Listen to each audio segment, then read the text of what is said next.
1,000 repechage semis, and then the 1,500 meter rep semis, 2 heats in all in that one, and 2 to go here. Heat number 9, Bence Nogrady, Fredrik Pedersen, Maxim Maximov, Tariq Omeragic, Nico Anderman, and Simon Bastier. So a Falcon, a Viking, a King, the only Lynx, Austria, and a Rooster. Go to the start. Ready.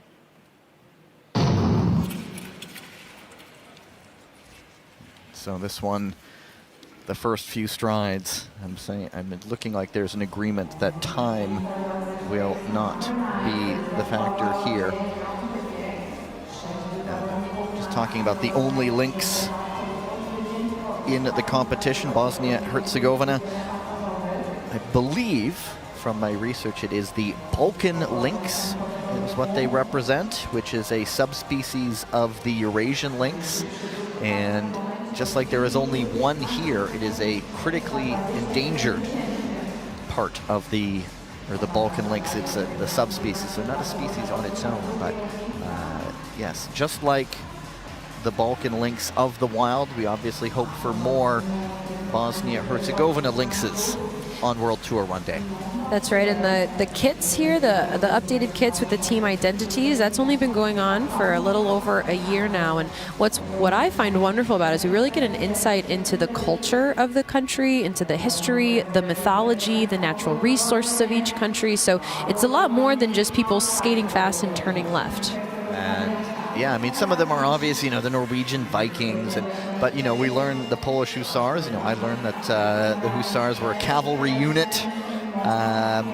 Medieval times. A couple centuries ago, you know, your Hussars riding into battle, and then that sort of spawned other things. I know one of the Canadian regiments that landed on Juno Beach on D-Day in 1944 were the first Hussars, the name of the regiment itself. And so, you know, you see the origin of it. Now we know where the word Hussar comes from.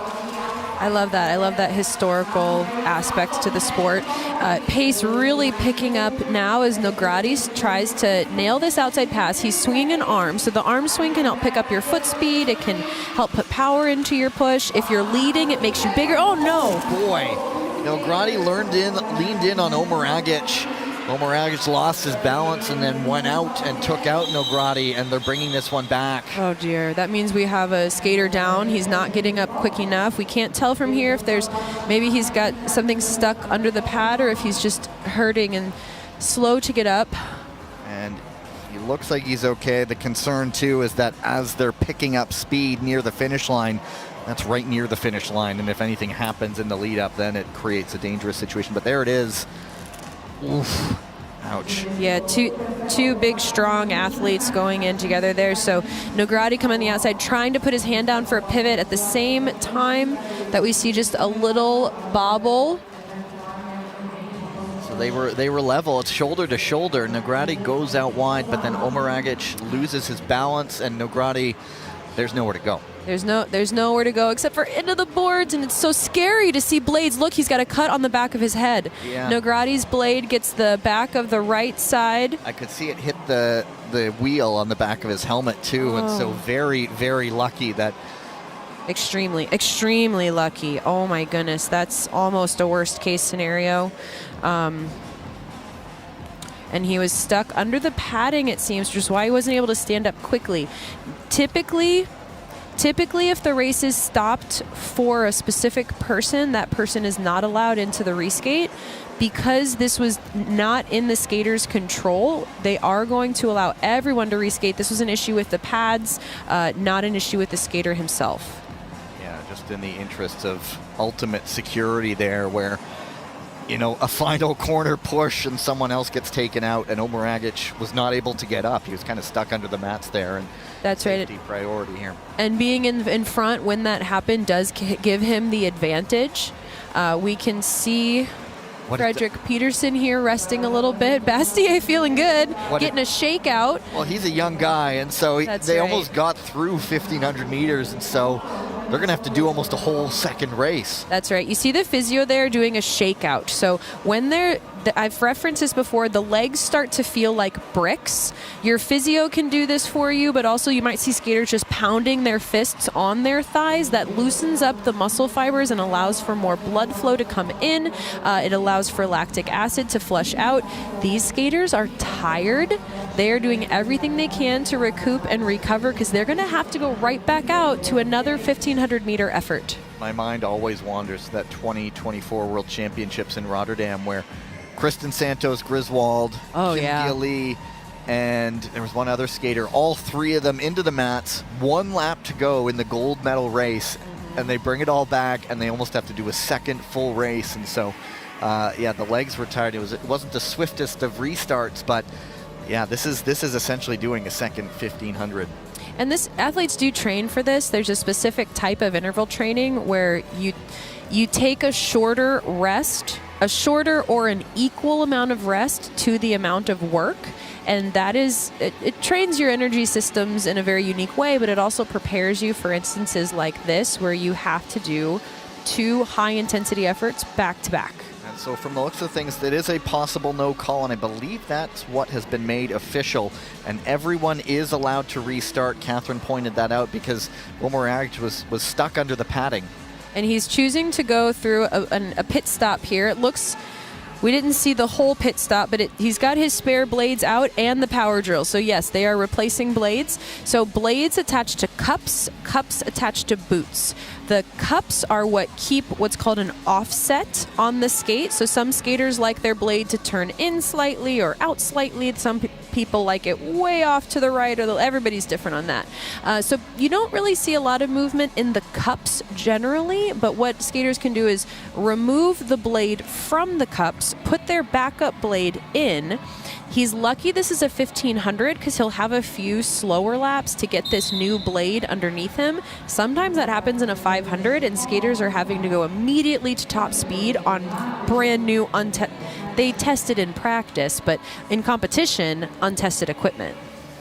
And so we will go do the restart, and there's no far and away top seed in this race, so it was pretty even to begin with, but now more so, as we'll see who can recover quickest to pick it back up for a second attempt in heat number 9 Go to the in start. the men's 1,500 meter repechage quarterfinals.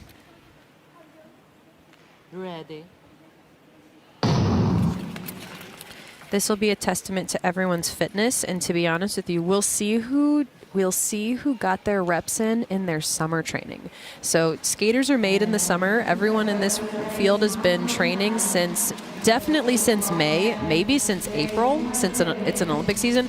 Remember, last season just ended in March. So the off-season time, there's no competition, but there's many, many miles on the bike, many, many laps around the track, many, many reps in the weight room.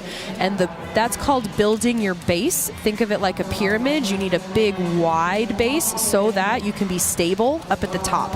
And we're going to see now who did their reps in the summer, so they have the base to perform a second time in a row. And Tariq Omeragic out of Sarajevo. Very slow speed here to start. They're going to let it come down to a sprint. Understandably so, I would imagine. But it is Simon Bastier almost standing completely upright. You know, back in my day, as I keep saying, we used to race a 3,000 meter, and if you skated like this for too many laps in a row, the officials would stop the race, put you back on the start line and say, skate like you mean it. I don't think they're going to do that here. These are reasonable, understandable circumstances, but it is something that the officials have the discretion to do if they feel that the racers aren't being serious about competing early in the race. And certainly there is movement now. Anderman on the front. Omeragic made a move up the outside into second, and now looking like we're going racing. Oh, yeah. Omeragic knowing, he's like, hey, I did my reps in the summer. I'm going right back to the front. See if you can beat me. Anderman responding here, or sorry, Pedersen responding here. And Anderman also is responding up the inside, but it's Pedersen on the front. Just out of juniors. At Norwegian side, this team is either guys who are just out of juniors or still have a junior year in them. be a good result for Fredrik Pedersen if he's able to make it around to the win. But Anderman up the inside. And that opens the door for Bastier. Omeragic really fighting himself back. And again, going in with Nogradi. You again. And now the fatigue setting in. We see the pushes starting to go backwards. That's a sign of fatigue. In a perfect world, you keep your skates level with your hips entirely throughout the push. And it is Simon Bastier, Benson Nogradi going forward on the last lap. Remember, there will be a review for Anderman's move on Pedersen. And that was for the lead, and so it is Simon Bastier taking that one, the restart of the ninth heat. And Simon showing some really good sport IQ in that instance. So we talk a lot about manipulating the speed and manipulating the track. You can be a really pretty, really fast, really powerful skater, but if you don't know how to play with your track patterns and play with your speed. Okay, so here's the look. Anderman on the inside. From this angle, it does not appear to have shoulders even. Pedersen responds well. He doesn't fight and create more contact. He steps out to build speed, but then gets a little caught up. Still not looking from this angle like shoulders are in front. There's a little tangle with the arms. They are considering a Norway on Australia. Again, Nogradi with Omeragic. And the fill-in blades going a little wobbly there off that, but Simon Bastier to the front.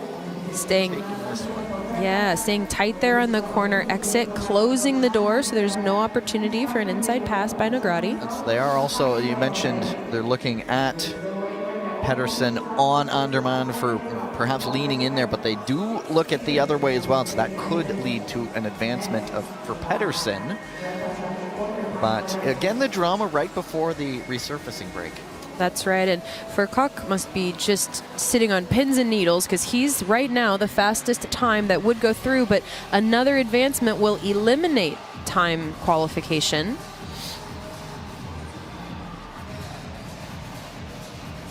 Austrian head coach there waiting anxiously for the final result. Anderman already off the ice, not even looking up at what is happening out there. He'll just let the chips fall where they may, and here we go. Final decision, penalty number 72 from Austria, and advancement for skater number 124 from Norway. And so Anderman is penalized. As Catherine noted, he had not really gotten in front when the contact happened with Pedersen, failure to give way.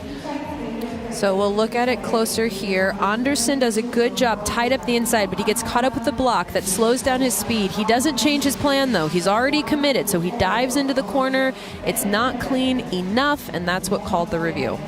Anderman the penalty, and another advancement that takes up all four. Unfortunate for Quentin Furkok, but you know, a good result for Fredrik Pedersen getting to move on to the repechage semifinals. And there you have it. Bastier also through with a good result for him.